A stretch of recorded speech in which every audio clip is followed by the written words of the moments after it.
À Ansongo, l'attaque a eu lieu le mercredi 19 juin. Selon les sources locales, 4 personnes ont été fusillées à bout portant par les assaillants à Leleoy Gourma dans la commune de Boura, cercle d'Ansongo. 3 sont décédés sur place, la dernière victime est grièvement blessée. Une autre femme informée de la situation serait morte d'une crise cardiaque.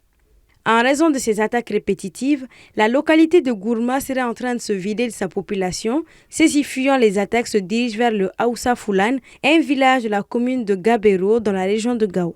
Dans Songo, en tout cas, en général, depuis que la crise a commencé, est l'un des cercles les plus affectés par cette crise à travers les attaques, les enlèvements, les assassinats ciblés. Tout le village, je dis bien, tout le village de l'interfleuve de l'Eloui a traversé dans les Haoussa, c'est-à-dire de l'autre côté du fleuve. Parce que là-bas, il y a les militaires maliens, les FAMA qui sont là-bas et également les partenaires russes. Nous sommes quand même en période pré-hivernale. Tout le bétail du village est parti. Tout le bétail du village a été enlevé par les djihadistes. Si rien n'est fait, ça serait vraiment catastrophique parce que c'est là-bas, dans cette zone, qu'il y a la plupart des grands champs. Les récoltes sont déjà prises en otage parce que toute personne qui sera, quand les populations ne peuvent plus traverser pour rejoindre leur logis.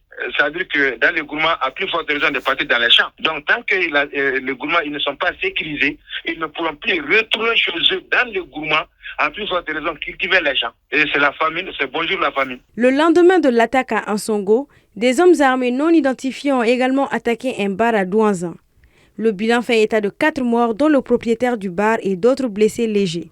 C'est le même scénario à Douanza. À Douanza, il y a un bar. Donc, c'est ce bar-là qui a été attaqué par des hommes armés qui, quand ils sont venus, ils tiraient sur tout ce qui bougeait.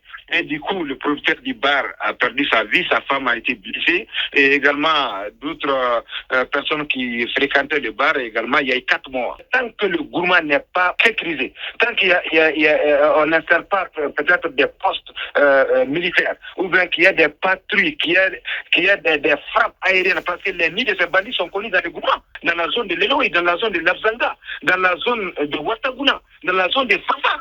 Leurs nids sont connus.